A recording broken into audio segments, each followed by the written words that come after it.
Line of ট্রিটমেন্টগুলো আলাদা আলাদাই হবে, Yes, yes, যার ফলে পেশেন্ট রোগের চিকিৎসা পাবে এবং সে সুস্থ জীবন যাপন করবে। অবশ্যই এই জন্য আজকে আয়ুর্বেদে আমি বলবো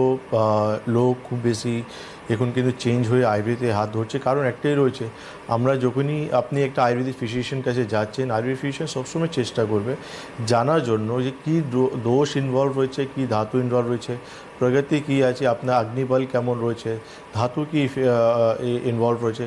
এটা দেখার পরেই কিন্তু একটা পারফেক্ট লাইন অফ ট্রিটমেন্ট কিন্তু আপনি পাবেন। আদারওয়াইজ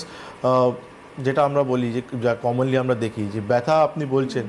ব্যথা ওষুধ আপনি পেয়ে যাচ্ছেন, 4 দিন আপনি খাচ্ছেন, কিন্তু 5 দিন আপনি পর দেখছেন ব্যথা আর বেশি বাড়ছে, স্টিফনেস বাড়ছে, সমস্যার লক্ষণগুলো বাড়ছে, ব্যথার ডোজটাও আমি বাড়িয়ে দিচ্ছেন আপনি, কিন্তু আলটিমেটলি রেজাল্ট কিছু হচ্ছে না, রোগটা আপনার কিন্তু তার আপনার বয়সের সঙ্গে রোগটাও বাড়তে চলে যাচ্ছে আপনার। হ্যাঁ, আপনি যখন ফ্রম ডে 1 থেকে আপনি যখন একটা অস্টিওআর্থ্রাইটিস বা রুমেটো আর্থ্রাইটিস, অ্যাঙ্কুলার স্পন্ডিলোসিস বা যে কোনো ধরনের আর্থ্রাইটিস যখন ডে 1 থেকে আপনি ট্রিটমেন্ট স্টার্ট করবেন, হতে পারে তার ব্যথা কমাতে আমাকে 4 দিন সময় লাগবে বা এক সপ্তাহ সময় লাগবে, কিন্তু যে ব্যথাটা কমবে তার মানে হচ্ছে তার রোগ কমেছে, এই জন্য ব্যথা কমেছে, সেই ব্যথাটা আর ফিরে আসবে না, যে ইমপ্রুভমেন্ট আপনি পাবেন একটা সেটা কিন্তু